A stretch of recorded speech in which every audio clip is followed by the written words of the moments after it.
So here in the same building as TAC Fit, we have a lab. It's a locals, called the Locals Lab. Pretty good prices for like pretty much everything they offer, and thus far I haven't been able to go in there with a blood test that they haven't been able to get ordered. So today I'm actually getting a food sensitivity test, or actually it's called the dietary antigen test. For a while at TAC we were using ALCAT for food sensitivity testing. We recently switched over to Dunwoody Labs, which is the one who's doing this test. As nutritionist here, I figured it'd be at least a good thing for me to test out, at least to see like what sort of levels of sensitivity testing that they offer, to see how the results come back, so I can either suggest it or not to clients. So anyway, that's where I'm heading right now. I'm going up there to get my blood draw. We'll resume up there. Hello. Am I allowed to record this? You like drawing my blood? Sure. Okay, cool. Are you able to do that with one hand? I'm sure I can figure it out. Might be shaky camera work. And we're doing the all-inclusive one, right? Because it's free. Yeah, let's say yes. Yes.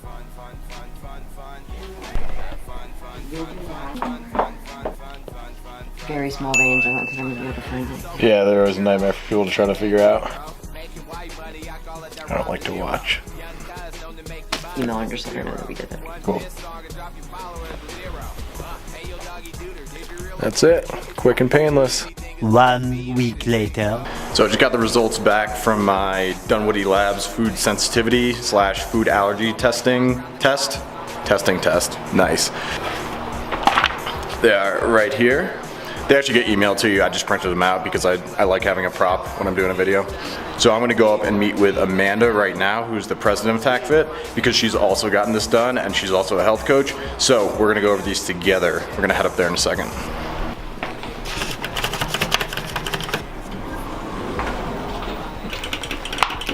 This elevator amongst trainers and some of the clients here is known as the selfie elevator, because the building's only 3 floors, so there's no need to ever take the elevator here.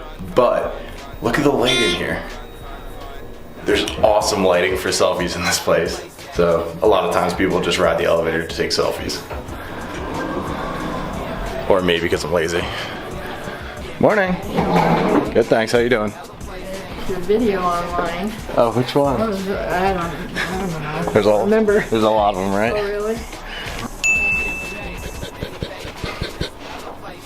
Did you have your results? There you're looking for.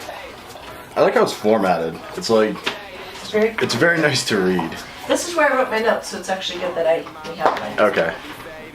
It's colorful. Yeah, that's my main thing. It's like, it doesn't look like a lab test coming from a doctor. No. Color coded, red is bad, green is good. You know, simple stuff. Blue is ideal. Blues go for it. So what I like about this sensitivity profile is that it puts together the allergy and the sensitivity at the same time. So when we're looking at your, like, I mean, if you just look at almond, the IgE is your allergy. The higher the number in white, the more allergic you are to that.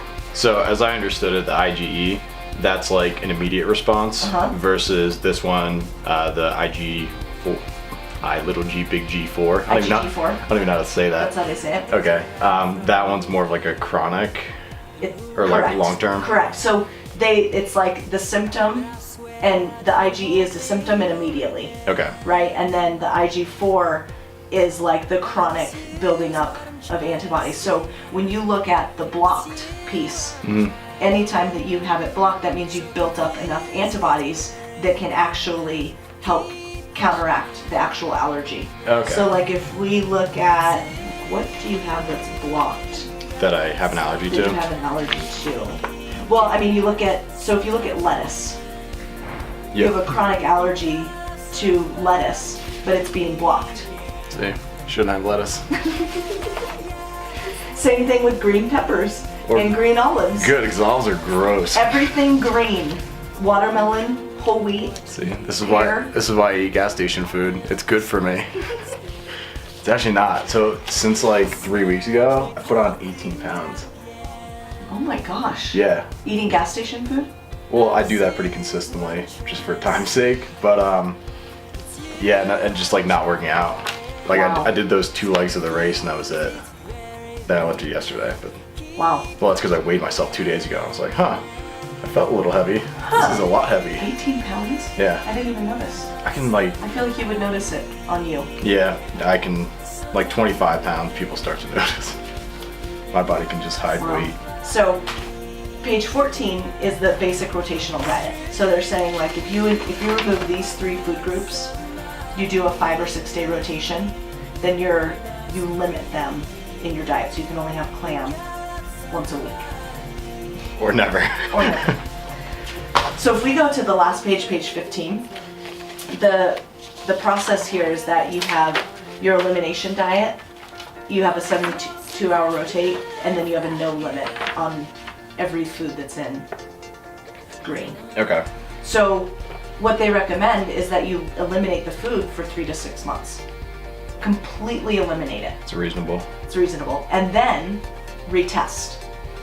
So you eliminate it, 6 months, you don't eat any almond, mold type things, aspergillus. Yeah, I looked it up. It's a handful of I don't eat mushrooms, so it's not a problem. It's like, interesting mushrooms, yep. And then you would retest. And you could retest just these things, just these items that are in red, or just get a completely new Yeah, test. just redo it. What they find is that when you look at everything is in red, do you eat a lot of any of these? Almonds, that's it. Green pepper, maybe. Yeah, that's it, because I don't eat fruit. Yeah, almond was the only thing that jumped out at me. I don't know what I would have done if like avocado popped up. You eliminate those for 3 to 6 months and you retest. And ideally, right, if it's just a simple sensitivity, then it goes away. Yep. If it's chronic and an actual allergy, It'll show up again. it'll just be there. Yep, so this is mine. Ah, your lettuce too. I'm lettuce too. When I look at this, I'm like, yep, I was eating an apple almost every day. Yep, I put black pepper on almost everything. That's a really unique one. Yeah, Like, I like that one because So- you would never think about it. Exactly. It's not something you would ever eliminate Right. in an elimination diet. Yeah. Right? So what's interesting is when I compare the 2 reports, my 2 separate things, and this was done in 2012, so we're like a good, it's a long time. Been a while. It's been a while. Candida shows up on both of them. Okay. For me. Casein and whey show up both of them for me. And then I can really deduce as I go through this, clam as well, that these are things that I eat a lot of. Spinach, apple, banana, black pepper. So if you just work on either not using as much of it, Yeah. not putting black pepper on everything. Lettuce for me is yellow, so it's not a huge issue. I couldn't imagine that would be an issue ever. Right? Lettuce is like nothing. Right. It's like such a nothing food.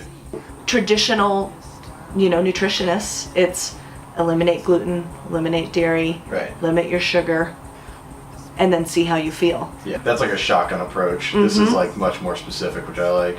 Yeah. So when we talk about what differentiates TAC from everyone else, Sure. it's things like this. Yeah. It's the ability to get objective, measurable results that are real. Yeah. Not this, well, I just feel better. Then test, retest. Test, retest, and of course there's a dollar amount associated with that. Yeah. But if you're really serious about it and if you really don't feel good, then there shouldn't be a dollar amount that should Yeah. limit you from doing that.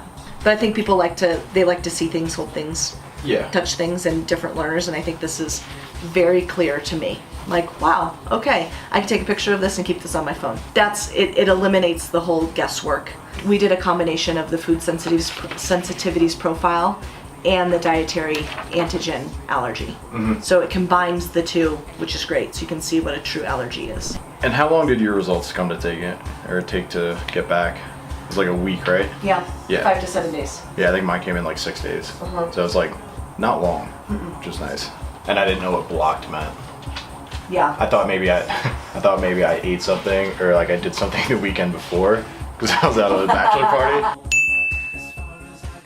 And I was like, oh, maybe this isn't like, maybe Maybe blocked that's- means this is not accurate. I think that's a lot of alcohol. No, but I asked McLean beforehand, I'm like, if I put a lot of alcohol in my body like 2 days before I get tested, is that gonna affect me? And she's like, no, it shouldn't. She's like, once you get back to eat like you normally do, you don't have to fast, which is nice. Yeah. And I've gone in there asking for tests that like she doesn't have listed, and she's like, and she just like looks through all the companies that she has relationships with. She's like, yep, they have one. Yeah, we I'm like, can do that. perfect. Cool. Yeah. Yeah. Yeah, I have one of these from I think like 2009. I only had 2 things that popped up as deficient, but one of them was like calcium. I was like, how am I not getting enough calcium? Wow. But I was getting plenty. It turns out it was the other thing that I wasn't getting enough of is a cofactor for calcium for Right. So your absorption. body's not absorbing it. So I just needed to fix that one thing and it took care of the other. And that's what a lot of these things are. That's the goal and that's the purpose of the relationship with the locals lab. Yeah, and I love it. The fact that you don't have to go to a doctor's office. No. It's It's awesome. much easier. I I mean, easier for us because we work here, but still more convenient. That's the point. Yeah, I was talking about this last night. Like, this is what I would want to see, and like a micronutrient test is what I want to see. Because like, you're just guessing. Yeah. You're guessing. Totally. As far as I know, I always got a place called